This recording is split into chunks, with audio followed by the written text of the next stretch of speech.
We've talked about your willingness to consider turnaround or troubled companies. Everybody's got a different tolerance level. Everybody's got different skill sets.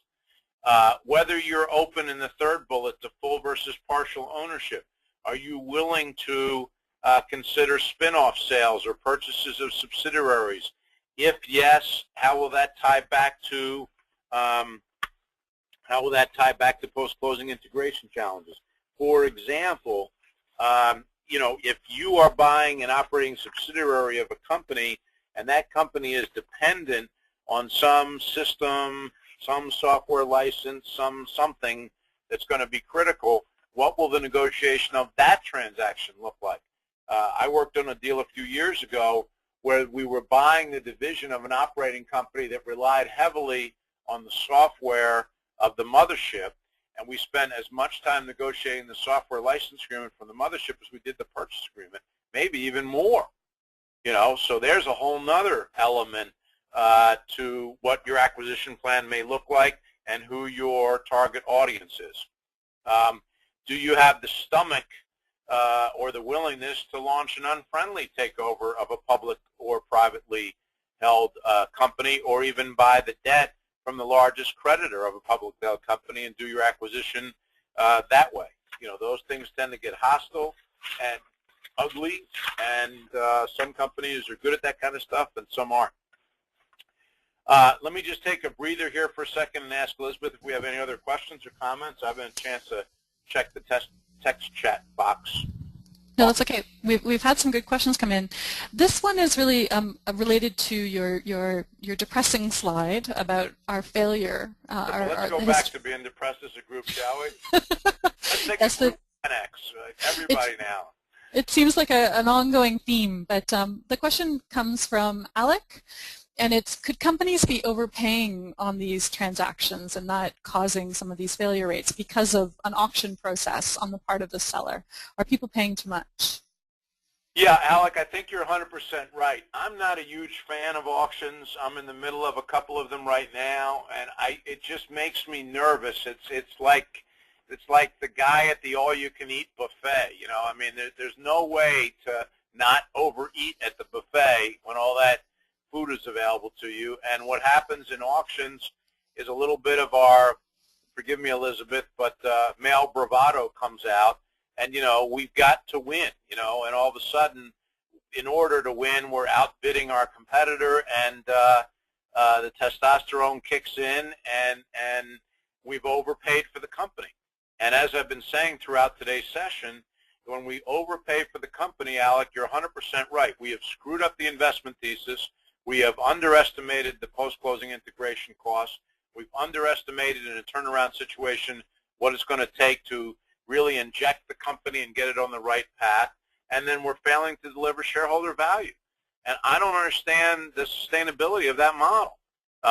If there's long-term strategic value, we need to be able to articulate it. But in the short term, we still need to be able to justify transactions. And, I think that the nice thing about today's market, as Joel said at the outset of the program, there is an uptick of activity, that things are stabilizing, but I would not in any way characterize this market yet as a seller's market where you start seeing EBITDA multiples way north of what they should be, and it's very hard to correct overpayment when you've got, a retired seller living on a golf course in Florida with more cash than he or she could have ever imagined, and you've got to clean up with the mess that was left behind.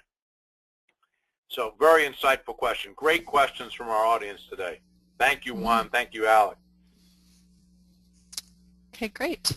There's one other question, but again, I think that might be best kept towards the end because it has a lot to do with our November session. Okay, good. We've got, I'm very sensitive to the fact that we've got about 8 minutes left, and of course, I always come to the party with more slides than I have time. I think that's way better than having less slides and dead time on the webcast. Applying the criteria is our next topic. We can move through these pretty quickly. This is just a listing over the next few pages of the kinds of criteria that a company would apply to narrow down the field, to shape the candidate, kind of going back to Alec's point, to use these criteria to avoid overpaying. So, every company will have its own criteria. based on the overall acquisition objectives. You see a couple of them here. How important is market leadership? How important is stability of earnings? Obviously, if you're in the biotech industry and you're doing this acquisition to add to your product pipeline, then a history of stable financial performance is not going to be relevant. In fact, it won't be relevant at all. The company may not be generating any revenues yet because the biotech product's in phase 3 clinical trials. So, these objectives, you can't just copy off the page of another company. You have to really think through what are you trying to accomplish and how do these criteria apply. Next page. So same thing here. These are just more criteria. Companies with recognized brand names. How important is that?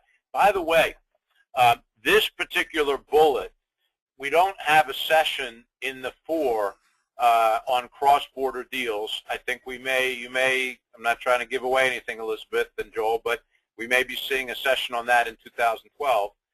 But cross-border deals, this bullet is particularly important. Many overseas companies, their interest in buying a Canadian firm or U.S. firm is to buy brand. They want to hit the ground running. They want to hit the ground running in a market with a brand that is recognized. They're really not trying to change much about that brand. And so the post-closing integration issues, to Alec's point, may be lesser risk. I mean, the less the buyer is trying to do or has to do to the seller's company or brands, the less chances of a failure in post-closing integration. Right? I mean, it's a simple but complex point all at the same time.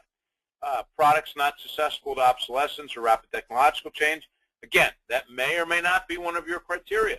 If you're trying to get into a customer base that's established to cross-sell your own stuff into, well then obsolescent product on the sell side may actually be a benefit, because here this seller has a lot of customers but not a lot of pipeline. You've got pipeline but not a lot of customers, and supposedly a marriage made in heaven.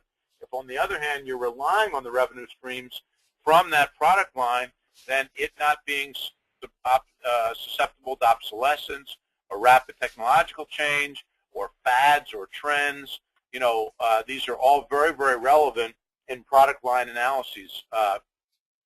We used to do a bunch of deals in like the fashion and jewelry industry, and thanks to that and my 8-year-old daughter, I learned the fashion and jewelry industry. And what you saw was a lot of due diligence around the fickle customer that is so quick to shift from one brand name to the next, and how quickly some of these brand names can live and die. Strong management teams, favorable and efficient customer, vendor, creditor, debtor relationships. I mean, again, we can skip to the next page. These are just a preview of the kinds of criteria that you would want to apply to narrow the field. Please do not copy off my page. Use these examples to develop your own set of criteria that will serve as your screens and filters to make sure that acquisition plans are being met. Next.